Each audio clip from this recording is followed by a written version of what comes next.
नमस्कार, न्यूज 18 मध्य प्रदेश छत्तीसगढ़ देख रहे हैं आप। मैं हूं आशीष त्रिपाठी आपके साथ। बात करेंगे लोकसभा चुनाव की। पहले चरण के बाद अब दूसरे चरण की बारी है। 26 अप्रैल को दूसरे चरण के लिए मतदान की तैयारी है और बीजेपी कांग्रेस दोनों तरफ से चुनाव प्रचार जारी है। बयान उस पर पलटवार भी जारी है और जनता से वोट की अपील की जा रही है। दूसरे चरण का रण भी भीषण होने वाला है। वोटिंग से पहले दूसरे चरण की लोकसभा सीटों का विश्लेषण करेंगे। पिछले चुनाव में आपकी सीट का वोटिंग प्रतिशत क्या कहता है, आगे बताएंगे।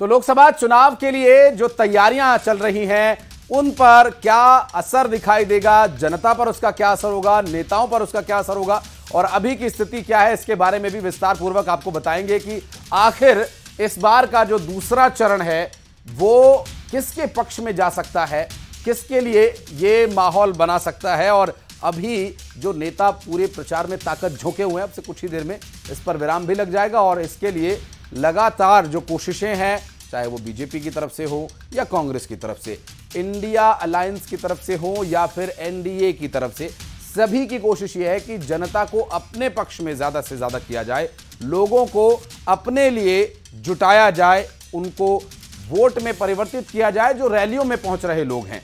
तो इसके अलावा बात सतना लोकसभा सीट की यहां पर शुरू हुई है। तो यहां से भारतीय जनता पार्टी ने गणेश सिंह को मैदान में उतारा है। 2004 से लगातार गणेश सिंह सतना से जीत दर्ज कर रहे हैं और करते आ रहे हैं। उधर कांग्रेस सिद्धार्थ कुशवाहा को प्रत्याशी बनाए हुए है और सिद्धार्थ सतना से विधायक है और सिद्धार्थ ने ही बीजेपी प्रत्याशी गणेश सिंह को विधानसभा चुनाव में हराया था। अब इसके बाद पार्टी ने उनको लोकसभा चुनाव में मौका दिया है। गणेश सिंह को बीजेपी ने 5वीं बार मैदान में उतारा है।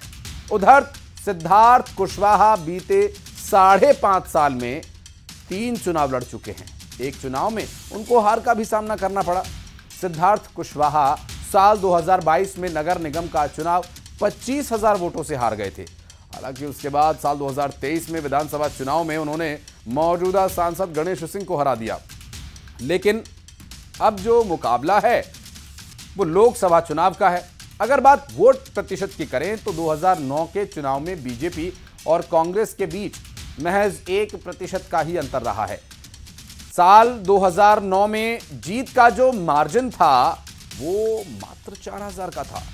साल 2014 में ये अंतर 8,000 से ज्यादा वोटों का हो गया। लेकिन साल 2019 में लोकसभा चुनाव में जीत का ये अंतर 2,31,000 से ज्यादा वोटों का हो गया और बीजेपी का वोट प्रतिशत भी 20% से ज्यादा हो गया।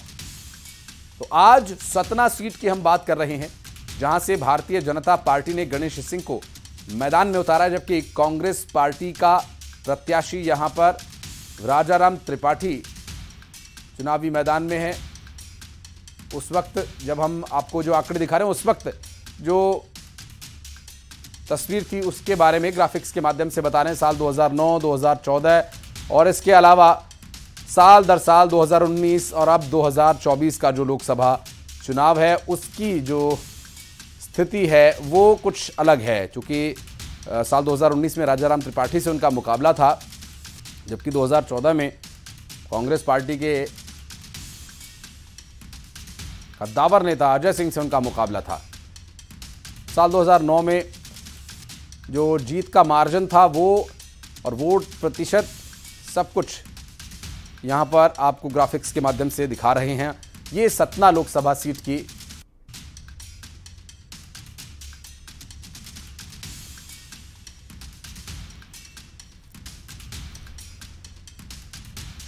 तो ये जो आगे की स्थिति 2024 में बनने वाली है, 4 तारीख को जिस पर से पर्दा हट जाएगा। लेकिन अभी विश्लेषण क्या कहता है, अभी जनता क्या सोच रही है, ये देखना अहम होगा। जनता जनार्दन के हाथ में है सब कुछ और उसके एक अंगुली के स्याही के निशान और एक बार बटन दबाने से सत्ता में किसकी जीत होगी, सत्ता में कौन रहेगा, ये तो तय हो ही जाता है, लेकिन आने वाले 5 साल के लिए प्रदेश के विकास की रफ्तार किस तरह होगी, ये भी स्पष्ट हो जाता है। अब हम इस पूरी सीट का जो खाका हमने आपको प्रस्तुत किया, उसमें जीत का हार का मार्जिन हमने आपको दिखाया, और इसके अलावा साल दर साल, जैसे साल 2009, 2014 और 2019 का भी हमने आपको दिखाया, और जीत का प्रतिशत भी दिखाया। तो ये सब कुछ तय करता है आगे आने वाली वोटिंग की जो तारीख है, उस दिन क्या कुछ बदलेगा।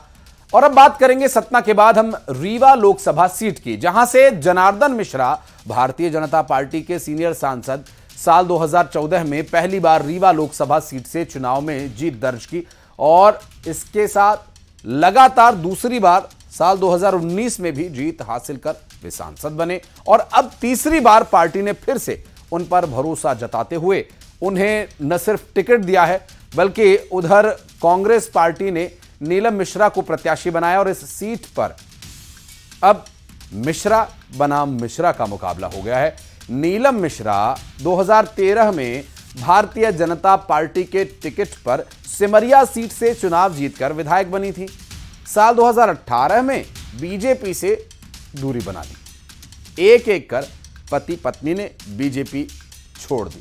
हालांकि साल 2023 के विधानसभा चुनाव से पहले टिकट की उम्मीद से नीलम मिश्रा पति के साथ बीजेपी में शामिल हो गई, लेकिन टिकट नहीं मिला तो फिर दोनों बीजेपी छोड़कर चल दिए। कांग्रेस से नीलम मिश्रा को लोकसभा का टिकट मिलने के बाद यहां मुकाबला बेहद दिलचस्प हो गया। सबसे बड़ी बात, साल 2009 में इस सीट से बहुजन समाज पार्टी के प्रत्याशी ने जीत दर्ज की, और उसके बाद साल 2014 में जब मोदी लहर चल रही थी, उस वक्त बीजेपी प्रत्याशी जनार्दन मिश्रा ने करीब 1,68,000 वोटों से जीत दर्ज की, और इसके बाद साल 2019 में लोकसभा चुनाव में फिर से जनार्दन मिश्रा 3 लाख से ज्यादा वोटों से जीते। लेकिन इस बार मुकाबला मिश्रा बनाम मिश्रा का है। साथ ही नीलम मिश्रा का बीजेपी से नाता रहा है, और ऐसे में इस बार मुकाबला बराबरी का हो सकता है।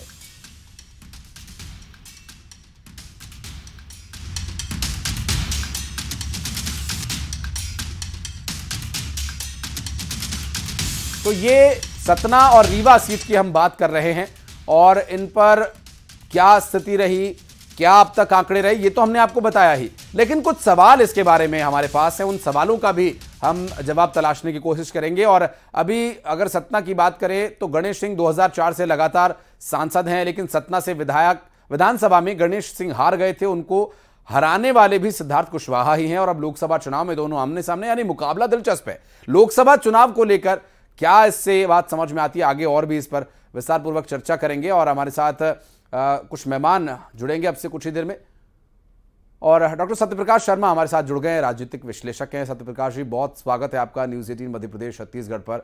सर, 2 ऐसी महत्वपूर्ण सीटों की हम चर्चा कर रहे हैं, जिसमें एक तो सतना लोकसभा की सीट है जहां पर बीजेपी ने गणेश सिंह को मैदान में उतारा है, जबकि इसके अलावा हमने रीवा सीट की भी बात की। अभी सतना के बारे में अगर बात करें सर, तो सतना की जो ये सीट है, उस वक्त जब ये भारतीय जनता पार्टी ने जीती थी तो मोदी लहर थी, रीवा सीट पर भी मोदी लहर का ही असर देखने को मिला। लेकिन इस बार तो बीजेपी का दावा यह है कि मोदी की सुनामी चल रही है, जबकि कांग्रेस ये कह रही है कि मोदी की और बीजेपी की सरकार से सब त्रस्त आ चुके हैं हालिया विधानसभा चुनावों के नतीजों के बाद भी। क्या परिदृश्य नजर आता है, जनता क्या ठान रही है, क्या सोच विचार करके चल रही है? एक है कि अभी 3 माह पहले हुए इलेक्शंस में दोनों ही प्रत्याशी विधानसभा का चुनाव सतना असेंबली कॉन्स्टिट्यूंसी से लड़े, जिसमें कई बार के सांसद गणेश सिंह चुनाव हारे, सिद्धार्थ कुशवाहा चुनाव जीते सतना से। देखिए, ये वो रीजन है मध्य प्रदेश की राजनीति में, 2 रीजन, ग्वालियर चंबल, बल्कि 3 का है, बुंदेलखंड और बघेलखंड। सतना सीट बघेलखंड में ही आती है। ऐसे में इस सीट का जो ट्रेंड रहा है वो कहीं ना कहीं जातिगत राजनीति का बड़ा केंद्र रहा है। लेकिन पिछले 2 इलेक्शन से देखा आपने, चाहे 2014 का हो या 19 का हो, इन दोनों इलेक्शंस में भारतीय जनता पार्टी में नरेंद्र मोदी की लहर के अंतर्गत वो लोग भी चुनाव जीते जो कोई छोटा चुनाव जीतने की भी अहमियत नहीं रखते थे। लेकिन सतना में गणेश सिंह जिस कम्युनिटी से आते हैं वो कुर्मी कम्युनिटी के हैं, लेकिन वहां पर दो कास्ट स्पेशली ब्राह्मण और कुशवाहा ये सब्सटेंशियल पॉपुलेशन में है। ऐसे में ये दो जाति यहां पर हर चुनाव में कहीं ना कहीं अपना असर दिखाते हैं, लेकिन इन असर को भी नरेंद्र मोदी की लहर ने कहीं ना कहीं खत्म कर दिया था। मध्य प्रदेश की राजनीति में ग्वालियर, चंबल, बुंदेलखंड और रेवांचल सुपड़ा साफ कांग्रेस का कर दिया था जी। जबरदस्त मार्जिन से यहां भारतीय जनता पार्टी के कैंडिडेट्स जीते थे। हालांकि मध्य प्रदेश भर में क्लीन स्वीप भी था एक्सेप्टिंग छिंदवाड़ा लोकसभा सीट, ये बेशन ऑफ कमलनाथ प्रेसिडेंट। तो मैं कहा यह जा सकता है कि सतना का जो सिनेरियो है वो कहीं ना कहीं इस समय दो कास्ट पर निर्भर कर रहा है। हालांकि भारतीय जनता पार्टी का यह प्रयास है कि वहां कैंडिडेट बेस्ड इलेक्शन ना रहे, नेशनल लेवल पर यानी नेशनल इश्यूज पर या नरेंद्र मोदी की गारंटी पर या उनके चेहरे पर इलेक्शन मूव हो जाए। और जैसा कि उसको लगातार 2 इलेक्शंस में उसका फायदा भी मिला। लेकिन जो कांग्रेस के कैंडिडेट हैं, जो वहां एमएलए भी हैं इस समय सिटिंग, उनका या कांग्रेस का प्रयास है कि भारतीय जनता पार्टी को टक्कर देने के पर वो प्रयास बीजेपी के खिलाफ क्या सफल होगा, इस पर भी हम बातचीत करेंगे। अखिलेश जी भी हमारे साथ जुड़ गए, वरिष्ठ पत्रकार अखिलेश जी, बहुत स्वागत है न्यूज़ 18 मध्य प्रदेश छत्तीसगढ़ पर। एक सवाल जिस पर अभी हम चर्चा कर रहे थे सर से, अभी एक बात आपसे भी जानना चाहेंगे, क्योंकि वोटिंग प्रतिशत की अगर बात करें तो पिछले 3 लोकसभा चुनाव में वो लगातार बढ़ रहा है। सबसे बड़ी बात कि 2009 और 2014 के चुनाव में बीजेपी और कांग्रेस के वोट शेयर में 1-1% से कम का अंतर था, और पिछले चुनाव में यह अंतर 20% का हो गया। इसके क्या संकेत हैं सर, ये भी बताइएगा। और ये भी कि जो बीजेपी या कांग्रेस के प्रचार के तरीके हैं, क्या उसका जनता पर सीधा असर पड़ रहा है या क्या उसका बहुत ज्यादा प्रभाव मायने रखता है? नहीं, देखिए, प्रचार का सीधा प्रभाव नहीं पड़ा है, इसीलिए मतदान का प्रतिशत घटा है। और इस बार सीधी की स्थिति दूसरी रही है, भाजपा और कांग्रेस आम मतदाता तक नहीं पहुंच पाए।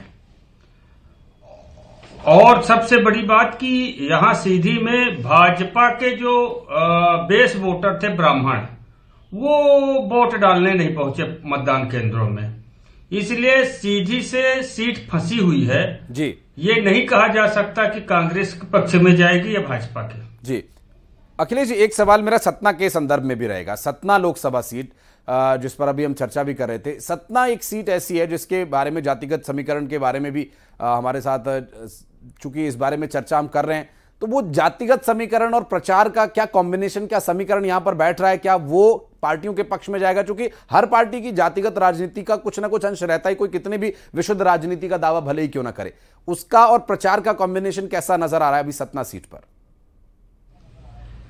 नहीं, सतना में तो देखिए जातिगत समीकरण बिल्कुल खुल के है।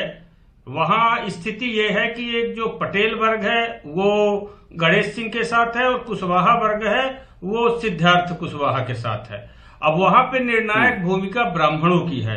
ब्राह्मण जिस ओर कर्मठ बदलेंगे उसकी विजय निश्चित है। बिल्कुल। सत्यप्रकाश जी, लगातार उनसे हम बातचीत कर रहे हैं। सत्यप्रकाश जी, अब अगर हम एक और सीट, महत्वपूर्ण सीट है ये, रीवा सीट की हम बात करें अगर, तो रीवा सीट पर जो अभी की स्थिति नजर आ रही है वो मिश्रा बनाम मिश्रा है, और यहां पर जो जीत हुई थी भारतीय जनता पार्टी की वो भी हुई थी मोदी लहर में ही। अब यहां से नीलम मिश्रा का जो नाता है वो बीजेपी से रहा है। ऐसे में वोटर्स के मन में क्या रहेगा? चूंकि मिश्रा बनाम मिश्रा की लड़ाई है तो जातिगत समीकरण तो सर 0 से 0 कट गया, तो अब कुछ और नए मुद्दे यहां पर लेकर आने होंगे या वो मुद्दे काम कर रहे हैं पहले से ही? फ्लेवर कुछ अलग है। रीवा का फ्लेवर, इस करंट सिचुएशन की बात कर रहा हूं जी, यहां का टेस्ट कुछ अलग हो रहा है, क्योंकि वहां पर जैसा कि अभी बताया कि सतना में जो डिसाइडिंग फैक्टर है वो ब्राह्मण कम्युनिटी का वोट है, लेकिन रीवा की सिचुएशन जो बन गई है ब्राह्मण वर्सेस ब्राह्मण है। लेकिन ये माना जा रहा है कि इन 2 सीट्स का आपस में बड़ा नाता है। इस समय ये कांग्रेस पार्टी प्रयास कर रही है कि जो कुशवाहा वोट है, ये पूरा रीजन का टेस्ट एक ही है बेसिकली, कि जो कुशवाहा वोट है वो वहां ब्राह्मण को सपोर्ट करे, यहां ब्राह्मण वोट सतना में कुशवाहा को सपोर्ट करे, यानी कांग्रेस की स्थिति दोनों हाथ से मजबूत होती दिखती है। लेकिन मैं आपको बार बार कह रहा हूं कि अगर election caste based, candidate based या लोकल इशू बेस्ड होता है तो आप ये मान के चलिए कांग्रेस भारी होती दिखेगी। लेकिन अगर नरेंद्र मोदी का चेहरा, क्योंकि नरेंद्र मोदी का जो फेस है, नरेंद्र मोदी की जो गारंटीज हैं वो अंडर करंट रहती हैं, वो आम लोगों में नरेंद्र मोदी की गारंटी पर कितना भरोसा, जैसा कि पिछले 2014 में उन्होंने कहा था नरेंद्र मोदी ने कि एक आशा नहीं हो, दूसरे में उन्होंने कहा लोगों ने ट्रस्ट, और तीसरे में गारंटी पर भरोसा करेंगे। ये कितना असर दिखाएगा? मुझे ऐसा लगता है कि कैंडिडेट का इंपैक्ट भारतीय जनता मौका पार्टी वहां पर क्या और दूसरी पार्टियों को नहीं मिलेगा? ये सवाल, चूंकि वरिष्ठ पत्रकार भी हमारे साथ जुड़े, उनसे भी हम बातचीत कर रहे हैं। ये सवाल सर आपसे इसलिए रहेगा क्योंकि 2009 में हमने बसपा का देखा कि बसपा का यहां पर बोलबाला हुआ, बसपा का प्रत्याशी यहां से जीत गया। 2014 में वो मोदी की लहर चल रही थी और आज मोदी की गारंटी, सत्यप्रकाश जी भी इसका जिक्र कर रहे हैं कि मोदी की गारंटी अंडर करंट चल रही है। अभी जो जीत का अंतर है, क्या ये और बढ़ेगा या फिर विरोधी जो है वो टक्कर दे पाएंगे भारतीय जनता पार्टी के प्रत्याशी को? रीवा सीट की हम बात कर रहे हैं।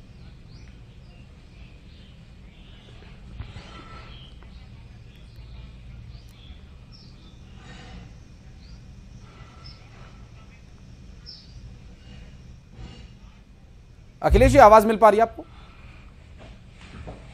हाँ जी। हाँ सर, सवाल आप ही से था, एक बार फिर से दोहरा देता हूं कि 2009 में जिस सीट पर बसपा का कैंडिडेट जीता हो और आज ये स्थिति है कि बसपा कहीं से कहीं तक नजर नहीं आ रही है। अब इस वक्त भारतीय जनता पार्टी का अंडर करंट है, मोदी की गारंटी का करंट है, लेकिन क्या वो अंडर करंट काम कर पाएगा जीत का अंतर बढ़ाने के लिए या फिर टक्कर दे पाएंगे और भी, चूंकि इंडिया गठबंधन साथ है? देखिए क्या है कि 2014 के बाद से विंध्य में बसपा का जनाधार बिल्कुल घटा है और बसपा के मतदाता जो है मोदी लहर में चले गए थे, भाजपा के पक्ष में चले गए थे। अब स्थिति ये है कि इस बार मोदी की लहर बाहर तो नहीं दिख रही है, अंदर अंदर असर जरूर कर रही है, लेकिन जो माहौल था वो माहौल 19 में जो माहौल था वो माहौल इस समय दिखाई नहीं दे रहा है। दूसरा सबसे अहम बात है कि जो महिलाएं लाडली बहना के नाम पे भाजपा को वोट दी थी, वो महिलाएं इस बार वोट उतना नहीं दे रही हैं। कहीं न कहीं कई महिलाओं बुजुर्गों से मेरी बात हुई चुनाव के दौरान सीधी में, उन्होंने कहा कि अरे इस बार हम मोदी जी को वोट नहीं देंगे, मोदी जी ने हमारे भाई को बाहर कर दिया है, गर्त में मिला दिया है। तो कहीं न कहीं हम नहीं कहते कि इसका कुछ परसेंट हो, लेकिन 2-4% इसका भी है कि महिलाएं जो हैं इस बात से नाराज हैं कि मामा को प्रदेश से बाहर कर दिया गया।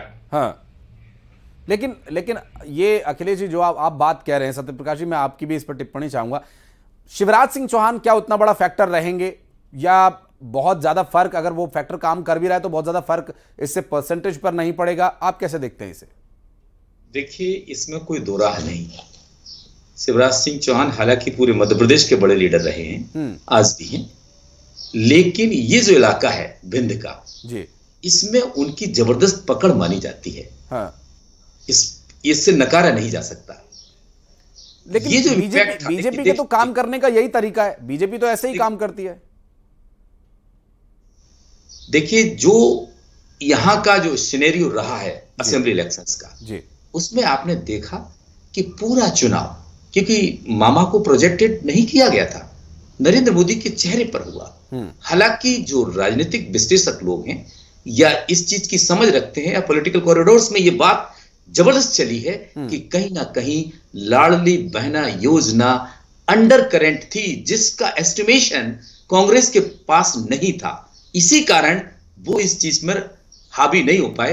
तो ये अकेला नरेंद्र मोदी का चेहरा नहीं, मध्य प्रदेश की जीत में दोनों का श्रेय माना जा सकता। लेकिन मैं एक चीज कहूं, कांग्रेस की 2 गारंटीज कहीं ना कहीं उसी नेचर की हैं।